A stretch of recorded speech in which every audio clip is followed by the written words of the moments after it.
Ruang kosong tidak benar-benar kosong, setidaknya begitulah menurut teori medan kuantum. Ruang kosong berisi getaran-getaran kecil yang dapat berubah menjadi partikel virtual jika memiliki cukup energi. Partikel-partikel virtual ini bisa menghasilkan sekumpulan cahaya dengan energi lemah yang disebut foton. Nah, ada satu hal yang dimiliki setiap lubang hitam, yaitu horizon peristiwa. Ini adalah batas tak bisa kembali. Artinya, begitu sesuatu melewati titik itu, ia tidak akan pernah bisa keluar, bahkan cahaya sekalipun. Dan ada gaya gravitasi sangat kuat di sekitar horizon peristiwa. Lubang hitam bertahan dengan melahap gas dan bintang-bintang di sekitarnya. Umumnya, lubang hitam memiliki piringan materi di sekelilingnya yang disebut piringan akresi. Piringan ini bersinar terang karena semua objek yang berada terlalu dekat dengan horizon peristiwa terbakar dan hancur sebelum ditelan lubang hitam. Seiring materi mendekat, gerakannya menjadi semakin cepat dan mengelilingi lubang hitam. Hal ini membuat piringan akresi berpendar dan pada saat bersamaan membentuk bayangan lubang hitam yang merupakan horizon peristiwa yang sedang kita bicarakan. Lubang hitam mungkin ingin bersembunyi, tapi tidak berhasil. Menurut teori relativitas umum Einstein, gravitasi membengkokkan dan melengkungkan ruang dan waktu. Artinya, semakin kita mendekati tarikan gravitasi yang sangat kuat di sekitar lubang hitam, ruang dan waktu di sekelilingnya akan semakin melengkung. Itulah yang dimaksud oleh Stephen Hawking hampir 50 tahun lalu. Dan tidak hanya itu, ia juga menyatakan jika partikel-partikel ini menemukan cara untuk keluar dari lubang hitam, mereka akan mencuri sebagian energinya. Dan karena pencurian ini, lubang hitam kehilangan energinya seiring waktu hingga akhirnya pada satu titik ia benar-benar lenyap. Hawking menyatakan lubang hitam melepaskan energi dalam bentuk energi termal atau panas yang disebut radiasi Hawking. Dan radiasi ini tidak membawa informasi apapun. Artinya, ketika lubang hitam lenyap, ia akan menghancurkan semua informasi tentang bintang yang membentuk lubang hitam tersebut.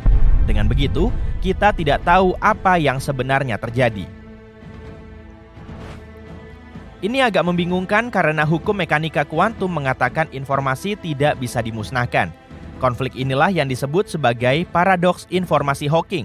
Menurut Hawking, semua informasi ini tidak benar-benar hilang, melainkan tersimpan dalam awan partikel-partikel berenergi nol yang mengelilingi lubang hitam. Dia menyebutnya soft hair. Kini ada penelitian baru yang mungkin bisa menjadi solusi untuk paradoks ini. Mungkinkah radiasi Hawking bersifat non-termal? Alih-alih hanya melepaskan panas biasa, ada kemungkinan lubang hitam mengirimkan pesan dalam bentuk radiasi.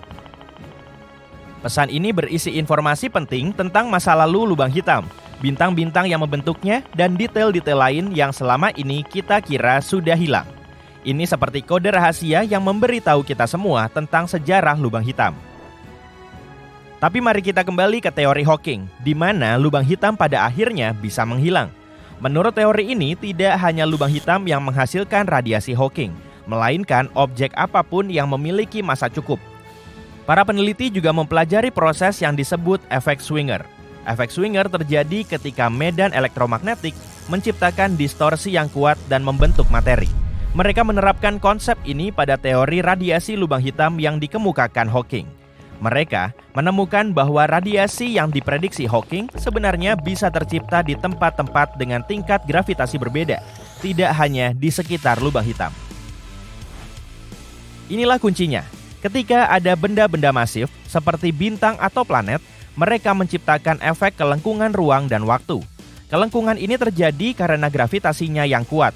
Bahkan, jika kamu berada jauh dari lubang hitam, masih ada objek masif di sekitarmu yang menciptakan kelengkungan ruang, yang bisa membuatmu merasa seperti berada di ruang yang meliuk-liuk. Ini bisa menciptakan radiasi, mirip dengan yang terjadi di dekat lubang hitam. Artinya, tidak hanya lubang hitam yang bisa menguap secara perlahan, tapi objek-objek masif lainnya di alam semesta juga bisa kehabisan energi dengan cara yang sama. Jika ini benar, energi segala sesuatu di alam semesta perlahan-lahan akan terkuras habis dalam bentuk partikel-partikel cahaya.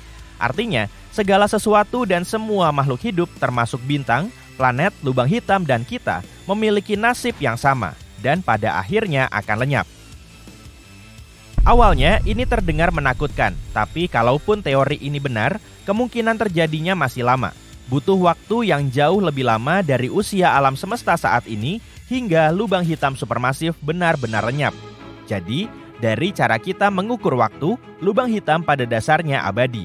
Dan bintang-bintang bisa bertahan lebih lama lagi karena banyak lubang hitam yang terbentuk setelah bintang raksasa runtuh. Sebagian lainnya termasuk dalam kelompok yang disebut lubang hitam primordial. Hawking, yang menjadi terkenal karena berbicara tentang lubang hitam, juga menyebutkan jenis ini. Menurut teori, lubang hitam primordial mungkin terbentuk secara spontan di awal terbentuknya alam semesta, tidak lama setelah dentuman besar terjadi. Hawking menyadari lubang hitam primordial bisa memiliki ukuran yang berbeda-beda, dari yang sangat ringan sampai yang sangat berat. Lubang hitam yang sangat kecil pasti kini sudah lenyap karena radiasi Hawking. Ada gagasan yang cukup keren bahwa lubang hitam primordial ini bisa jadi merupakan materi gelap. Materi gelap adalah materi misterius yang menurut para ilmuwan ada di alam semesta. Materi gelap tidak memancarkan atau memantulkan cahaya, jadi tidak bisa dilihat secara langsung.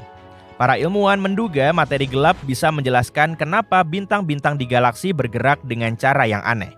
Tapi, kita masih belum punya alat untuk memastikan apakah lubang hitam itu benar-benar ada dan apakah terdiri dari materi gelap atau bukan. Hawking juga mengkaji gagasan bahwa alam semesta kita hanyalah salah satu dari sekian banyak alam semesta. Konsep ini disebut multisemesta.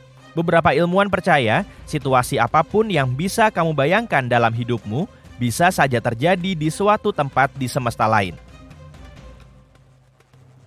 Hawking tidak sependapat soal itu, sehingga dalam makalah terakhirnya, ia mengusulkan kerangka matematika baru yang membuat multisemesta bersifat terbatas, bukan tak terbatas. Artinya, jumlah alam semesta akan terbatas, bukan tak terhingga. Ini juga sulit untuk diuji dan dibuktikan, tapi setidaknya dia meninggalkan sesuatu untuk kita pikirkan.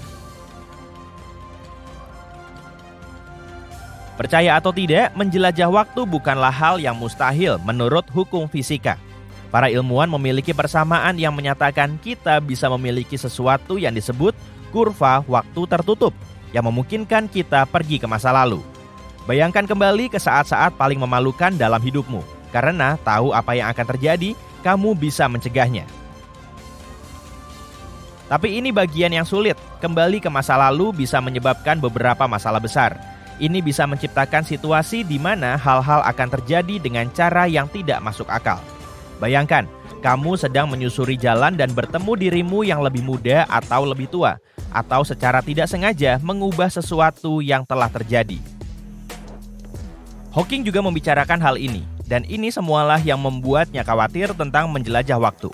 Dia membuat dugaan yang disebut dugaan perlindungan kronologi. Dia menyatakan mungkin ada aturan alam yang menghalangi terciptanya perjalanan waktu karena bisa menciptakan situasi aneh dan membingungkan, di mana kita akan kembali ke masa lalu untuk memperbaiki keputusan yang salah, bukannya hidup di masa sekarang. Sampai kita menemukan cara menjelajahi waktu tanpa menimbulkan banyak masalah, kurasa yang tersisa hanyalah pelajaran hidup dan belajar dari kesalahan. Dalam tahun-tahun terakhirnya, Hawking berbicara tentang masa depan umat manusia, dan kita masih belum tahu apakah dia benar-benar serius. Dia menyebutkan sebuah partikel khusus bernama boson Higgs yang bisa menyebabkan gelembung besar yang bisa menelan dan akhirnya menghancurkan alam semesta. Dia juga menyebutkan hal-hal seperti makhluk dari planet lain yang datang ke bumi dan menaklukkan kita, atau robot yang menjadi cukup pintar untuk mengambil alih dunia. Beberapa gagasannya terbukti benar, dan hanya waktu yang bisa menjawab apakah ide-ide yang lain juga akan terbukti benar.